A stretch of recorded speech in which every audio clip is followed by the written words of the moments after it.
한편으로는 뭐 분양가 상한제가 무주택자에겐 호재다 뭐 이런 얘기가 있긴 해요. 네. 그러니까 뭐냐면 살 수 있는 그러니까 싸게 살 수 있는 기회가 좀 생길 수 있지 않느냐. 근데 뭐 또 얘기를 들어보니까 아예 공급이 안 될 것 같기도 한다는 생각도 그것도 좀 들고. 말씀을 드리면 예. 근데 이 시점에서 어떻게 좀 대책을 그러니까 개인적으로 사람들은 어떻게 좀 해야 되는지도 좀 궁금한데요. 저는. 무주택자가 아니면 이제 신규 분양을 받는 길들은 굉장히 차단되어 있는 상황들이고요. 네네. 그리고 이제 무주택자들 가운데 있어서 이제 지금 이제 분양가 상한제가 되면은 아무래도 이제 가격이 청약을 할 때 분양가가 떨어질 거니까 네. 그것을 기대하시는 분들도 상당히 많을 겁니다. 그래서 저도 그런 저는 희망 고문으로 생각하는 게 기대는 많이 하시겠지만 물량은 훨씬 더 공급도 축소될 가능성이 많고 그 물량은 생각보다는 상당히 제한적인 물량에 그칠 가능성이 많이 있습니다. 그래서 그것만 바라보고 자신의 어떤 주택 마련과 관련된 계획을 그대로 방치하다시피 가져가는 것은 좀 무리인 것 같고요. 네네. 저는 오히려 이런 상황을 통해서 결과적으로 공급이 위축되거나 가격 부분에 있어서 희소성 원칙에 의해서 전반적인 상승 반전의 속도가 더 빨라질 수도 있다는 점을 감안해서 지금 주택이 없으신 분들은 저는 가능한 한 이런 부분에 대해서 청약 기회마다 네. 적극적으로 청약에 나서가지고 해보고 청약이 만일에 당첨이 안 되는 상황이 되면은 주변에 있어서 기존 주택 가운데 있어서도 네네. 충분히 원하는 지역이나 그런 경우에서는 적극적으로 주택 매수 부분을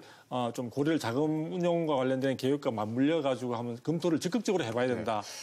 어떻게 박사님 어떠세요? 그 무주택자분들의 이 청약 전략 네. 어떻게 좀 세워야 되는지 구체적으로 좀 말씀해 주실 수 있을까요? 그렇죠. 예. 지금 이제 일단 무주택자들은 아까 말씀하신 대로 지금 이제 무주택자 위주로 청약 제도가 바뀌었고 가점 위주로 되기 때문에 본인이 일단 가지고 있는 청약 통장에 있어서 가점 부분을 먼저 냉정하게 판단을 해야 됩니다. 근데 이게 당첨 가점이 너무 높아요. 너무 높죠.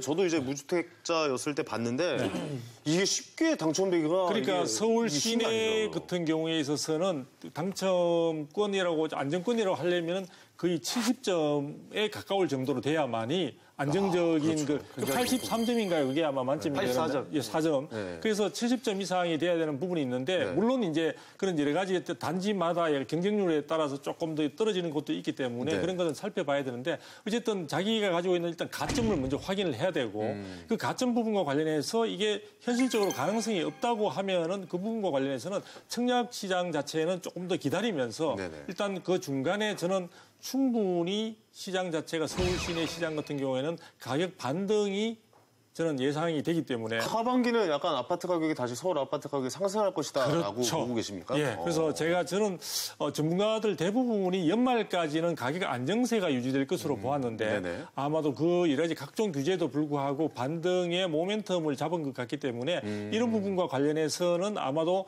하반기에 갈수록 그런 부분들의 폭이 커질 수 있다. 그리고 반등할 것이다. 또 하나가 이제 공교롭게도 지난달에 한국은행에서 금융통화위원회를 거쳐서 기준금리를 낮췄지 않습니까? 그렇죠. 0.25% 그렇죠. 낮췄죠. 이런 부분들은 추가적으로 연말까지 더 추가될 가능성도 있습니다. 그러니까 그 유입이 부동산 쪽으로 많이 될 것이다라고 보고 계신 거예요. 그렇죠.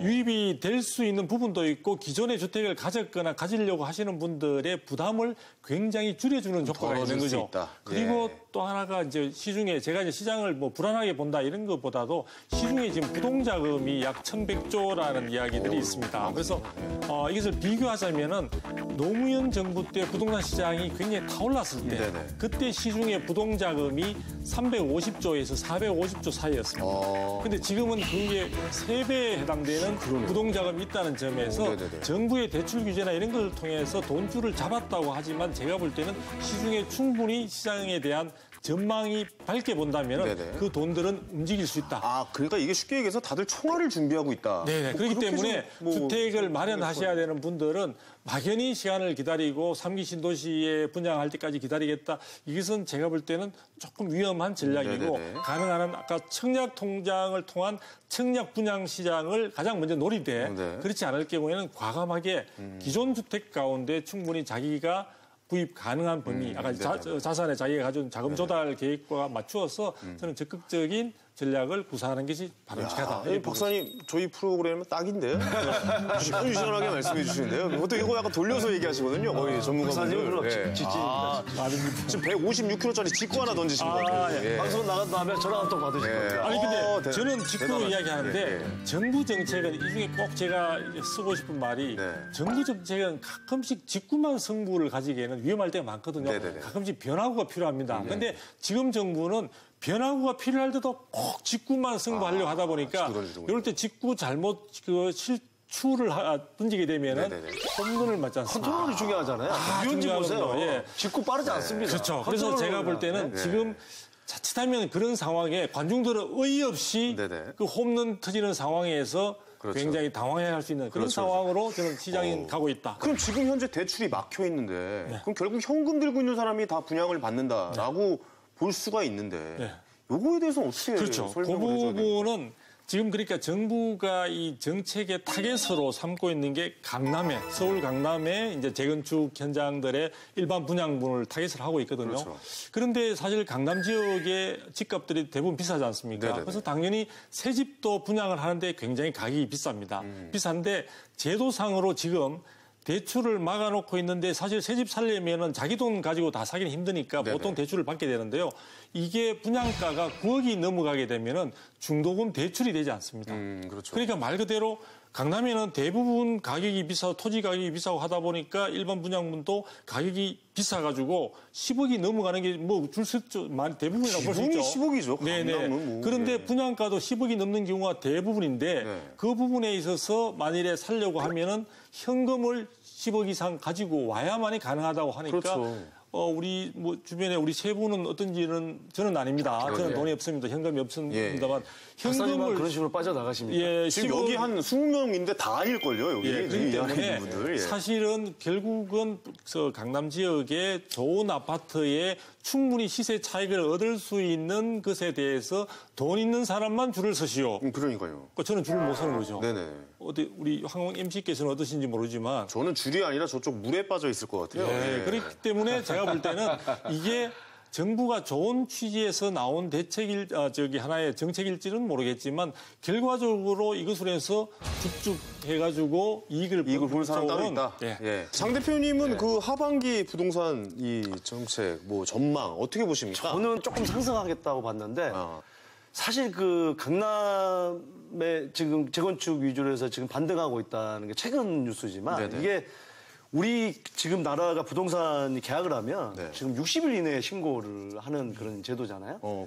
금리 인하가 될 것이라고 해서 이미 지금 움직였던 분들의 그 반응, 그게 이제 신고가 이제 나오는 거거든요. 그러니까 그런 분들은 좀 빨리 움직입니다. 항상 강남에 이 투자자들 또 강남에 부동산 가지고 있는 분들이 뭐 돈을 빼거나 넣거나 자산가들 사이에 소문이 나고 이런 게 이제 반영이 되면 이게 그러니까 거래량이 확실히 늘었던 이유가 이제 그분들 때문이라고 그렇죠. 봐야겠네요. 보세요. 서울시장 분 보면 강남 재건축이 올라가면 그 다음에 어디로 가냐? 목동으로 갑니다. 강남은 조금 오른 것 같네? 그러면 바로 목동. 그럼 마용중으로 먼저.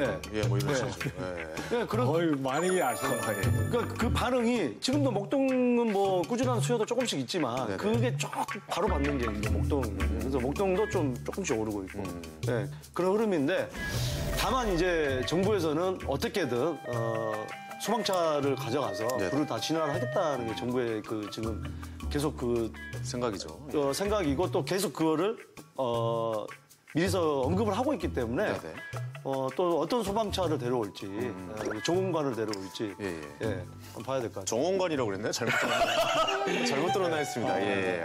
꼭 그렇게 마지막에 개그를 하나 듣더라고, 이 양반이. 지나가는 중간에서. 재밌잖아요. 아니 그렇죠. 근데 저는 지금 정부의 여러 가지 어떤 상황들을 보면은 소방차로 불을 끄기 위해서 소방차를 가서 물을 뿌렸습니다. 근데 알고 보니까 그 화재 현장이 그냥 일반 현장이 아니라 유류로 기름으로 되어 있는 현장이라서 대형 화재 현장. 거기에다 물을 뿌리면 뿌릴수록 지금 화재가 더욱더 번지는 그런 상황이기 때문에 제가 볼 때 정부가 이 화재 현장을 가기 전에 그 불의 성격을 제대로 파악하고 가야 되는데 저는 그런 부분에서 정부가 많이 아쉽습니다. 알겠습니다. 자, 그러면 그 화재 현장 이야기 좀 하죠. 자, 이제 그 집값이 안 떨어지면 또 추가 규제 정책이 나온다. 뭐 계속 이제 발표를 뭐 재산세를 더 올리겠다. 뭐 그런 얘기도 좀 슬슬 흘러나오는 것 같고 어떤 정책이 또 있을 수 있을까요, 박사님? 제가 볼 때는 이제 분양가 상한제의 민간 택지 때 이 부분이 거의 끝물인 것 같습니다. 거의 끝물이다. 예, 끝물인 것 같고요. 뭐 내놓을 것은 뭐 아주 심하게 가자면 아예 주택 거래를 허가제로 한다든지 그런 부분도 있을 수 있는데 그건 사실은 뭐 그냥 우리가 장난스럽게 생각해 보는 부분이고요. 네네. 지금 이 거의 끝물인 것 같고 그래도 굳이 이제 정부가 대책을 내야 된다고 하면은 기존에 있는 대책들을 조금 더 강도를 높이는 네네. 예, 그런 식의 예를 들어 뭐 세제 부분에서 세율을 더 높인다든지 보유에 대한 비중 재산세를 높인다거나 그렇죠, 그렇죠. 뭐랄까. 그런 적도는 있긴 하겠지만 그런 부분들이 결과적으로는 시장에 있어서 불신감만 더 높일 것으로 예상이 되기 때문에 아마 정부도 쉽게 더 이상의 추가적인 카드를 내놓을 게 없을 겁니다. 특별히 없다. 예, 없다 이렇게 보고 있고요. 그래서 저는 그냥 이번에가 끝물이라고 보고 저는 이 상황에서도 안 잡힌다고 보면은 과연 정부는 뭘 할까? 저도 지금 사실 고민입니다. 그러니까요. 무슨 대책이 나올까요? 진짜 궁금하네요. 어때요? 이 업계에 계시니까 지금 이제 다른 대책이 나올 수가 있나요? 2017년 파리 대책. 대출 규제라는 게 조정 대상 지역이라는 걸 정해놓고 투기 과열지구, 투기 지역을 정해서 단계적으로 쪼이는 거잖아요. 네네.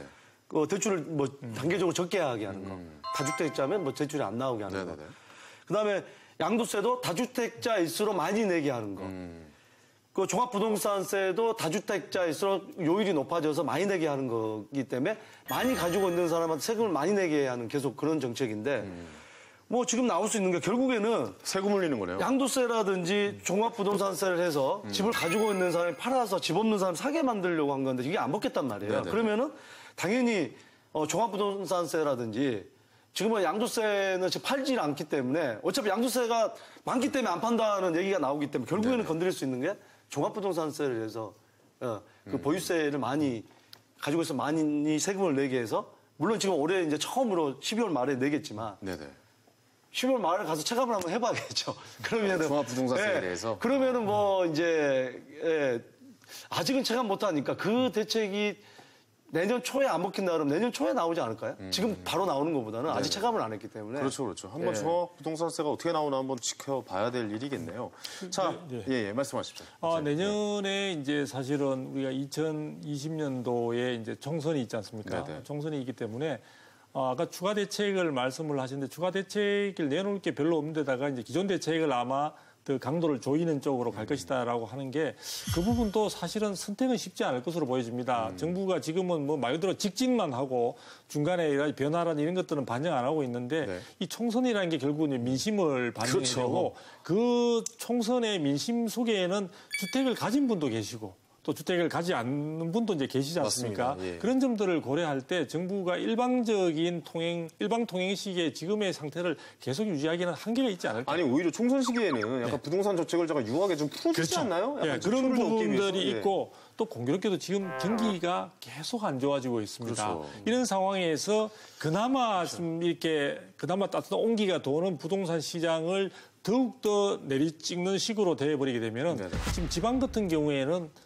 어디 기댈 데가 없는 상황이거든요. 근데 이게 양날의 검인 게 지금 부동산 시장, 서울 부동산 시장 못 잡으면은 사실 표 얻기 또 쉽지는 않아요.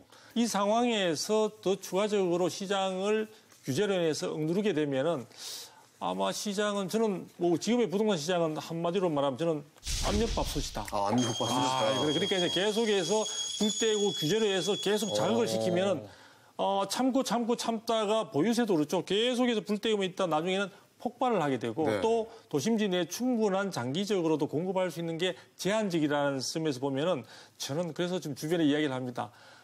인내는 쓰고 열매는 달다. 네네. 그래서 조금만 참고 기다리면은 서울 시내 안에 집을 갖거나 갖고 있는 분들한테는 좋은 날이 올 수 있다. 제가 갑자기 복음이 됐나요?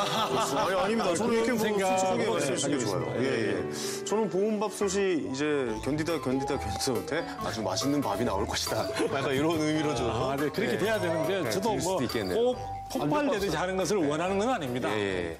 민간 택지 분양가 상한제 마지막으로 좀 한마디씩으로만 좀 정리를 좀 부탁드릴게요. 장 대표님부터 한마디. 전 재산 그리고 심지어 거기에다 대출까지 받아서 대출 이자까지 내시는 분도 꽤 많습니다. 네네네. 재건축 재개발 바라보고 들어가신 분 그런 분의 어떤 보면은 재산권을 그 정부가 어떻게 보면은 그 하향 조절을 한 거나 다름없는 건 이런 정책은 네네.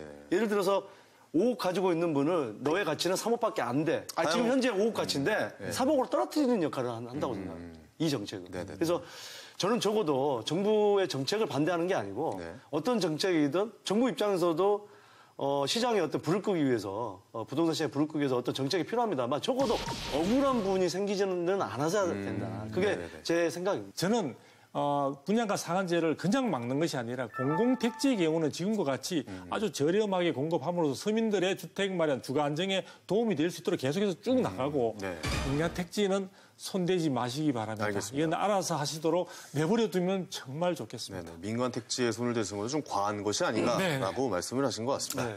방송 중에 전해드리는 상담 내용과 투자 정보는요, 전문가 조언과 참고 자료들입니다. 부동산 가치의 상승과 하락에 대한 전망이 반드시 보장되는 것이 아니라는 점, 투자 판단과 책임은 시청자 여러분의 몫이라는 점 양지하시기 바랍니다. 분양가 상한제로 정부 규제가 좀 거세지면서 부동산 시장이 좀 주춤하는 것처럼 보여도요. 뭐는 반드시 있다. 바로 이 투자 유망 지역은 반드시 있다라는 말씀이시죠. 자, 게다가 금리까지 낮아져서 어쩌면 지금이 또 호재를 잡을 수 있는 기회일 수도 있다라고 말씀하시는 분들이 꽤 많은데요. 두 분 생각은 어떠신지 좀 궁금하네요, 박사님. 예, 저는 뭐 정확한 특정 지역을 꼬집어서 하기는 뭐 제가 연구 분야는 아니기 때문에 네. 저는 이제 정책 쪽에 사실은 전 올인하고 있는데요. 네. 제가 그래도 관심을 갖는 지역을 한 두 군데 정도로 이야기하자면 최근에 이제 서울시장께서 지금 이제 DMC역, 디지털 미디어 시티역의 이제 수색 정산 쪽에 수색역을 주변으로 해서 굉장히 종합적인 개발 계획을 이야기를 했습니다. 그래서 복합 환승 등 해서 굉장히 앞으로 아마 교통의 중심지가 될 것 같고요. 그와 함께 여러 가지 문화시설까지 겸한다고 하니까 그 지역 주변에 있어서는 상당히 이에 대한 혜택을 많이 받지 않을까 해서 저는 시청자분들이 조금 관심 있게 지켜볼 필요가 있을 것 같고요. 네, DMC 복합 개발. 네네. 그래서 강북에 있어서 저는 여러 가지 호재가 있는 지역들이 많겠지만 이제 그 주변에 있어서는 저는 눈여겨볼 필요가 있다. 그리고 강남 지역의 경우에서는 여전히 삼성역을 중심으로 해서 그렇죠, 네, 여기. 복합 개발 계획들이 지금 다 확정되어서 영동대로까지 해서 좀 많은 이야기들이 나오고 있기 때문에 네네네. 이 부분들은 뭐 올해 우려먹은 사실은 뭐 그런 이런 산삼 같은 느낌이지만 그렇죠. 계속해서 향후에도 파괴력이 있고 충분히 기대감들을 가져볼 수 있는 그런 어떤 호재라고 볼 수 있습니다. 그래서 이 부분과 관련된 주변에 있어서의 여러 가지 부동산들은 여러 가지 많은 기대감들을 줄 수 있다는 점에서 저는 시청자분들께서도 조금 더 집중해서 관심 있게 보시면 좋을 것 같습니다. 아니, 이 삼성역 복합 개발에 있어서 투자를 만약 한다고 생각하면 일반 그 분들은 어디를 봐야 된다고 주변에 생각해요? 많은 네. 주택지들이 있습니다. 주택지를 봐야 되는 거고요. 그래서 삼성동 쪽으로 해서도 안쪽으로 보면은 뭐 연립주택들도 있고요. 연립주택. 지금 그 다세대 주택이나 뭐 다가구 주택이나 단독 주택들도 상당히 많이 있습니다. 이미 많이 오르지 않았나요? 거기 제가 지금 말씀하는 거는 예. 지금 올랐는데 지금 단계에서 향후에 이런 개발 계획들이 더욱더 현실화될수록 지금보다 업그레이드 될 수 있다는 거죠. 네네네네. 그러니까 항상 부동산 가치를 볼 때 현재 시점에서 보면 비싸다고 생각되는 것들이 우리가 1, 2년 뒤에 볼 때는 또 다른 모습으로 등장하기 때문에 그런 깜짝 말이 놀라지 있잖아요. 않습니까? 네가 보고 있는 그 가격이 최저 가격이다. 뭐 그런 말이 있잖아요. 예, 저는 뭐 부동산 투기를 부추기는 것이 아니라 실질적으로 제가 오랜 경험을 통해서 볼 때 발전 도상에 있는 지역들은 해당되는 부동산의 시세가 오늘이 최저점일 수 있다는 점에서 저는 개인적으로 되게 공감을 하고 있습니다. 네, 알겠습니다. 자, 장 대표님 추천해 주실 곳이 있나요? 뭐 직구 좀 던져주세요, 오랜만에. 예. 직구 계속 던지고 여기 있잖아요. 오늘 너무 저 강속구가 들어와서 여기가 너무 공이 느려 제가 보여요. 수위 조절해야 됩니다. 어쨌든 뭐 해보세요. 뭐 사실 그 교통문제라 뭐 GTX 어디 들어선다 또 뭐 성기신도시 어디 들어서니까 어디를 뭐 몇만 가고 들어선다 또 뭐 신분당선 연장선 7호선 연장 뭐 이런 기존에 있던 전철역의 연장선이거든요. 네네네. 근데 이런 정보는 많은 분들은 지금 다 알거든요. 또 뭐 강남에 뭐 삼성동에 뭐 현대그룹이 들어오는 거 또 알고 용산 개발하는 거 다 압니다. 네네. 근데 과연 그러면 투자를 해야 되느냐 말아야 되느냐 한다면 뭘 해야 되느냐. 그러니까요. 근데 저는 그 부동산에 있어서 가장 크게 보는 게 뭐냐면 교통형 호재보다 더 큰 거는 네. 그 부동산 바로 옆에 새로운 고용 창출이 일어나는 거예요. 그러니까 그 삼성도 회사가 있느냐. 사실은 강남이지만 강남 많이 올랐는데 삼성 저기 삼성동에 현대그룹 들어온다고 에이 벌써 그것 때문에 오른 거예요. 근데 실질적으로 그게 착공이 들어가고 준공이 돼서 입주가 된다고 한다면 그건 또 다른 문제거든요. 그래요? 그래서 예를 들자면 거기 잠실에 엘스 아파트가 갑자기 요즘에 오르기 시작한 게 그 옆에 그 삼성역 그쪽하고 가깝죠. 그 뭐 삼성역하고 저기 봉은사역까지 이제 공원하고 그 상권이 형성이 되고 밑에 지하 6층까지 복합센터, 환승센터가 생기고 그 연결해서 종합운동장까지 또 뭐 컨벤션센터라든지 이거 연결한다고 해서 엘스가 강남의 먼 아파트보다 더 가까워요. 그 삼성동에서는. 네네네. 그래서 거기가 지금 많이 뛰었거든요. 저는 있잖아요. 중심권에 업무단지 들어온 거 가장 좋아합니다. 아, 그래요. 그다음에 용산. 용산의 서울역 북부 역세권 이번에 또 그 하나 컨소시엄에서 그 낙찰됐잖아요. 그 북부 역세권도 개발하는. 그 용산권도 지하도 또 개발한다고 그러더라고요. 그 용산역 앞에도. 그 서울역까지요? 아니요, 서울역 앞이 아니라 그 용산 그 앞에 주상복합이랑 앞에 다 용산역이랑. 아무래도 이제 용산도 이게 환승이 많아지니까. 그쪽은 뭐 호재가 좀 많긴 하더라고요. 환승이 많은 지역은 또 지하를 다 이렇게 개발해야 되고. 아니 BTS도 이번에 용산으로 들어온다. BTS. 예. BTS. 가수요, 가수. 방탄소년단. 갑자기 저 GTX가 갑자기 GTX가 귀에 익어서 GTX. 지하철인 줄 알았구만. 네. 예, 그래서 이 형 악플 많이 달리겠네 오늘. 예. 그래서 저는 제 요지는 뭐냐면 근데 우리가 그 쉽게 얘기하면 이게 이제 고가 아파트들이 있잖아요. 예전에는 이 갭이 작았어요. 강남의 아파트 뭐 15억짜리 아파트가 전세가 12억 이랬거든요. 3억 투자하면은 지금 3억 투자했던 게 6억 7억 벌었거든요. 2, 3년 만에. 근데 지금은 전세가율이 강남이나 이 용산은 더 낮습니다. 강남보다. 워낙에 개발 호재가 많기 때문에 전세가 뛰는 거에 비해서 훨씬 많이 뛰었어요.